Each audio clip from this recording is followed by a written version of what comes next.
Hello, Fringers. The following podcast may not be suitable for all ages. Listener discretion is advised. Look alive, sunshine. It's 2099, under a gold and crimson sky. A group of punks run the streets, just trying to stay alive. Boardwalks to boardrooms, back alleys and big bars. Trust your instincts. No one's who they say they are. Information's easy come and easy go. You best stay on your toes. Big Brother is watching. It's time to put on a show.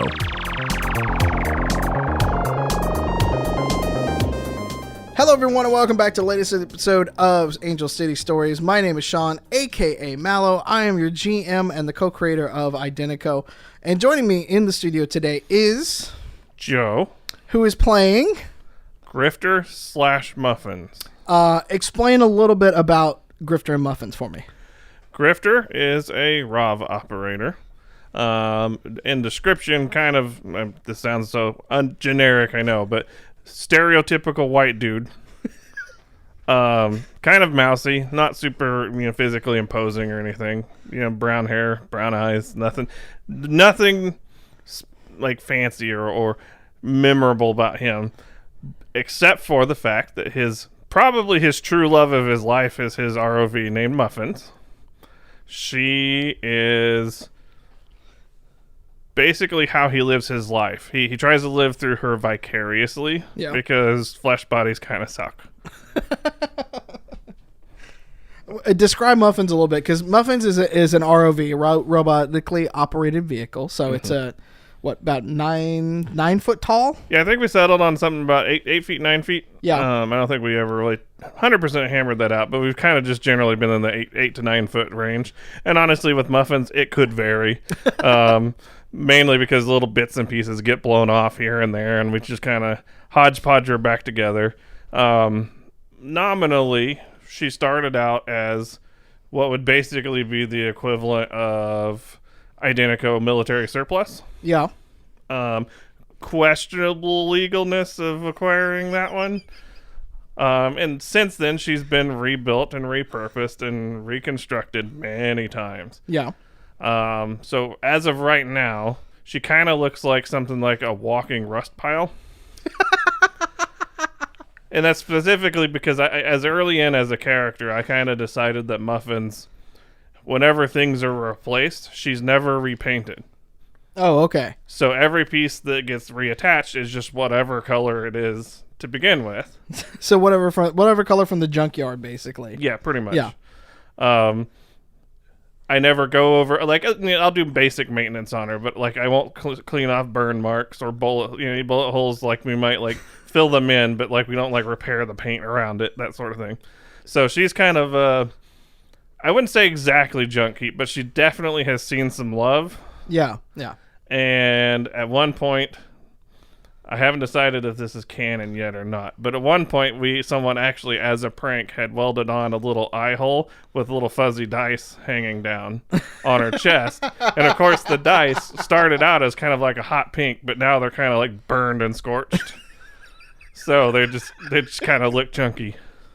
It's just an off-white now, basically. Yeah, okay. All right. But I think one of her most signifying features is one of the additions he added was a faceplate that goes over the front of it that's just like a basic LCD screen. Yep. And typically what's displayed on there is just a crude ASCII emoji, like a smiley face or something like that gets changed periodically. And at one point in time, I even used it to display basically "come with me if you want to live" in scrolling marquee text. Yeah. Across it. So she's definitely a vibrant machine. So we have to kind of say too is Grifter and Muffins has been around since day one of Identico, very close Pretty to day early, one yeah. of Identico. And he and she have gone through a lot of metamorphosis. So when he talks about getting parts replaced and things like that, that's all happened in games, in beta tests, in different con games that we talk about, with Alex and his characters. Muffins has been there.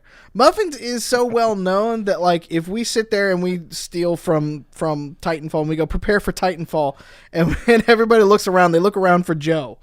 Like if you say that in a convention game and some of the people that have been there with us before, they look around for Joe, and if they know what's happening, they know Muffins is there. And it's been a hell of a ride with her so far. I have been present for games where you both used her as an NPC. Yep. And people kind of groaned loudly whenever you mentioned that it was Muffins because of her reputation. Yep. And I have been asked by random people at conventions, when's Muffin coming out? How does that feel to be kind of like a celebrity at conventions? Weird. Pretty weird, honestly. Yeah. She's actually in the book in a way. Like the beginnings of her is in the book. Mm-hmm. It's the Mark I military drone that's in there. Yep. And so like, yeah, I mean, it's been like I said, it's been baked in from the beginning, but it's been added on so many times now. I actually have 2 different versions of Muffins. Yeah, as far as the character folder. sheet? Yeah, I have the OG Muffins. I actually named her OG Muffins, so I could tell the difference. And this one is actually OG or Muffins Mark II. Okay, so it's like Iron Man suits almost at this point. Eventually, in some day, like I would really like to make a small version of her named Cupcake. Okay, I mean we could make that happen. Is that one of your agendas, basically, in the game? I don't think, as far as a character goes, I'm not going to make that an official agenda. But as a player, I think I'm going to make that an agenda. Okay, all right. We'll try. We'll see what we can do to make that happen. Yeah, like a little 1 foot tall one with like a little magnetically driven BB gun. Like a Gauss BB gun. Like a Gauss BB gun, yeah. I mean, a Gauss BB gun. I wonder what the damage profile would be on that. We should workshop that. Yeah. That might make it into the game at any point. All right. So I have a couple of questions that I've been asking everybody as we're going to go along. And so at this point in time, people will have met Muffins and you in the podcast. But what is your reasons for sort of joining up with a group? Money. And I know that's probably a pretty stereotypical answer, but as a character, I think it's a pretty good motivation just because Muffins is expensive to run. She runs through a lot of ammo. Black market replacement parts are not cheap typically. Right.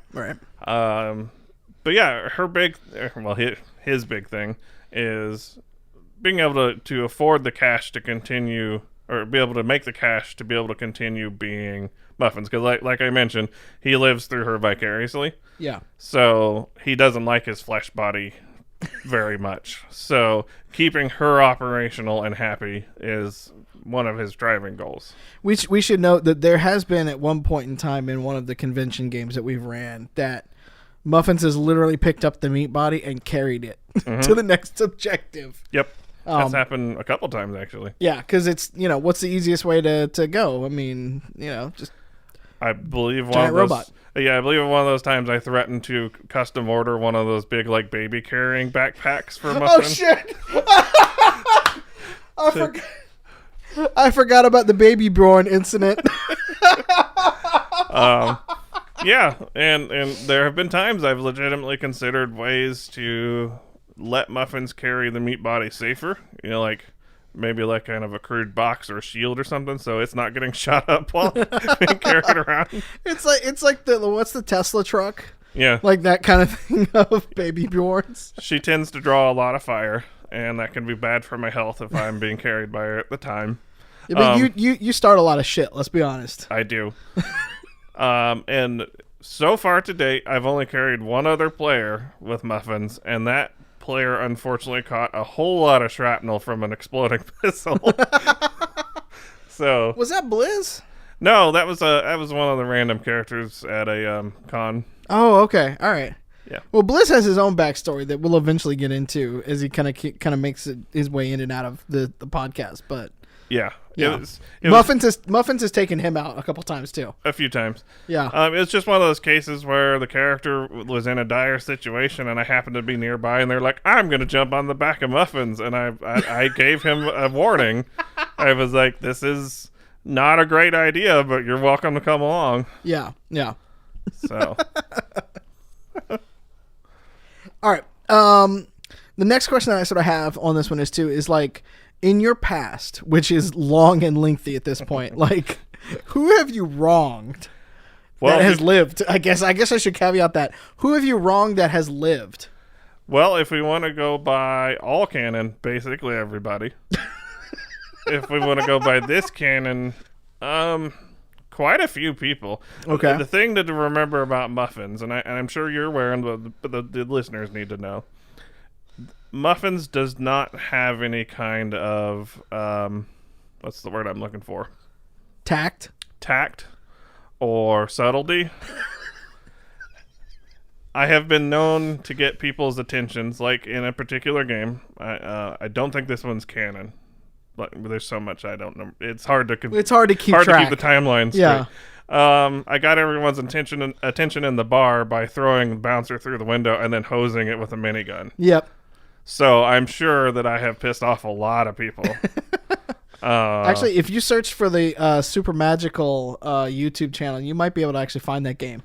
I think it's still up on their channel. That one was in that one, yeah. Yeah, I think it was. But again, that's happened many times. Right. The other thing that I do a lot is Kool-Aiding. We call it Kool-Aid Manning. Yep. Just like busting through walls. So I'm sure the property owners are not happy about me busting holes in their walls. I mean, I can tell the story of the incident of driving. Which one? There's so many. So we were playing in a charity game for Extra Life, and I was playing a character. Alex was GMing this time, and Muffins was there. And we went into this game, Joe and I, like basically being like, we're gonna play off of each other. Like we know we're gonna play off of each other. I'm gonna be the diva to his mech, basically, kind of thing. And I was driving a truck, and Muffins was in the back of it, and we had this idea to drive past because there was a hit that we needed to make.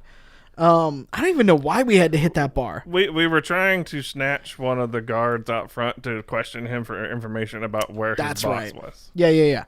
And he happens to be at this biker bar. And I was like, fuck yeah, I'm going to drive, and Muffins is going to be in the back of the truck, and he's going to spray it with a minigun, and we're just going to create a distraction, and the other team's going to come in and grab this guard, and we're going to be out before you know it. And I rolled a 1 on my drive check. Oh, I think you're underselling the shenanigans a little bit. So we were doing that because we kind of got bored with the other group because they were trying to do, the Ocean's 11 type stuff where they're like setting up all these like hacking into computer systems and everything. And we're like, fuck it, let's just go do it. So our goal was for you to like drive in, fishtail around, like do a sweet Tokyo drift kind of thing in the parking lot, and I was going to snatch the guard as the back end of the truck swung by, and we succeeded at that. We got the guard into the truck. As the fishtail went by, I think we cleared him by like 2 feet. The bumper. I reached out and I grabbed him by the collar and yanked him into the bed. And then as we were trying to leave, we were trying to do our sweet maneuver to get out of there. You rolled a 1 and smashed into a truck. So picture this. A pickup truck screaming into this biker bar parking lot, doing a sweet drift. Some guy, a robot leaning out, hosing the entire bar with a minigun, while simultaneously reaching out and grabbing the poor guy, and then just careens into a truck. I wish that was the only time. We did get away. Say it. We got away, but it took a lot more shooting than we expected to do. It was supposed to be a smash, grab, gone. I think we made a joke about you backing up to get off the truck and it going beep, beep, beep, while I'm sitting there shooting at things. I think that's actually true. Yeah. Driving in this game is hard sometimes. It is when Muffins is involved. All right, let's go back through the history. Muffins got shot up in that time.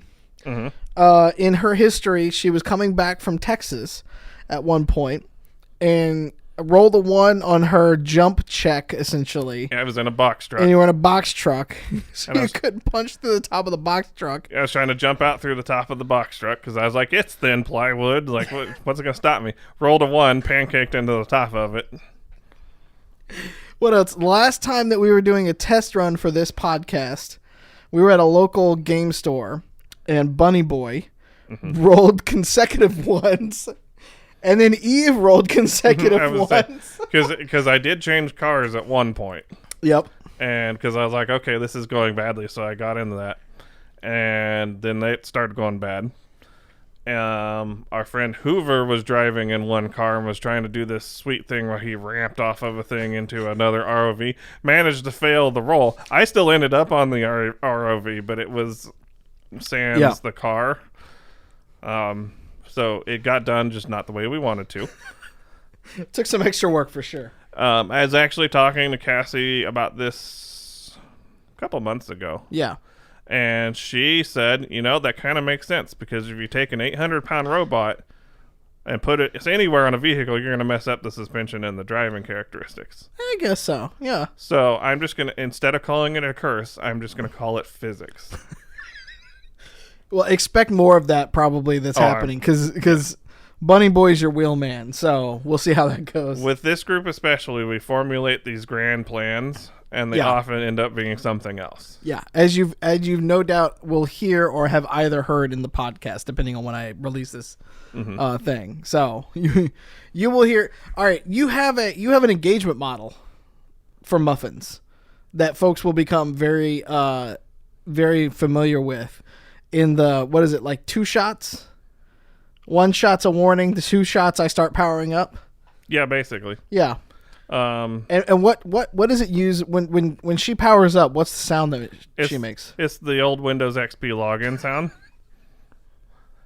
So there have been some enemies that have heard this inexplicable Windows XP login noise coming from a box, and then suddenly a ROV is standing up out of it, hosing him with a minigun. Just Leroy. Just straight running into that whole thing. Well, and lest people think that Muffins is just a wanton, destruction machine, which she is, but she is very capable of finesse and agility as well. In one of our test games... She's capable of it. She just doesn't do it a lot. Yeah. In one of our test games, you recall, we had disguised her inside of a giant slot machine in the middle of a casino. Yes. And when the time came, I basically just kicked my way out of it, destroying the slot machine, which it was sacrificial, so no big deal. But I distinctly remember that the owner that contracted us was concerned that I would destroy his tables. And I rolled a 20 to avoid them all. Yes. So I was full tails, like sprinting out of that room, definitely avoiding all of the tables. It's the myth busted for the bull in the china shop, basically. All right, I have 2 more questions for this particular one. What would Muffins kill to know, or Grifter? But let's be honest, it's Muffins, right? Yeah. How to get better equipment. Okay. All right. I guess, the whole living through Muffins vicariously. But also, as a Damascus citizen, I feel like my character would want to know why Texas destroyed Cheyenne. Okay. And I have decided that's probably going to be something of his motivations. Not that specifically, but something along those lines. Right. That'll get ironed out as the game comes along. Okay. So. All right. And then we've introduced in this particular podcast like an agenda. Mm-hmm. So it's kind of like if you ever played a game like Secret Hitler kind of thing, like everybody has like an agenda to kind of get done with the game. What is Muffin's agenda to quote unquote win Identico? To get the backing of somebody or some organization that can fuel his desire to make the best of Muffins. Okay. Largely, I think he would want... His main desire would be to become an operative or part of some organization with the UN. Okay. I kind of feel like their values mesh a little bit better with him because he's not super corp friendly. It's not that he won't work with corps. It just it's not his game. Not his game. Right. Now, if some corp comes along and offers him a valuable enough package, like he might change his tune. He's not a total mercenary, but he is realistic. Okay. He knows how to kind of work in the city. Yep. So if he could get contracted or get to join something from the UN task force, like that would be pretty awesome. Nice. Okay. Anything else listeners should know before we dive headlong into the live stream of the podcast? Remember what Stalin said. Oh, God. If you have a problem, and that problem is a man, remember, no man, no problem. Shoot first, ask questions later is a valid approach to life. And I think that's about it. I think, to me, when you said when you have a problem, I was thinking Vanilla Ice. You'd be like Muffins and be like, yo, I'll solve it. I mean, pay me enough, sure. Okay. All right. This has been another one of our character introductions. If you want to learn more about the world of Identico, log on to www.playidentico.com. There we have the core rulebook. We have links to all of our drive-through RPG pages. We have merch, which is pins, stickers, shirts, you name it, as well as links to our YouTube channel. And you can find us online in the socials just about anywhere if you search at Identico. That's IDENTECO. And check us out there. Let us know what you think. Leave a review and a star for us so other fringers can probably find this podcast as well. That'd be greatly appreciated. For Joe, for myself, for Alex, and everybody else involved with Identico, thank you all, and we'll see you here again next week. Bye. Love you. Goodbye.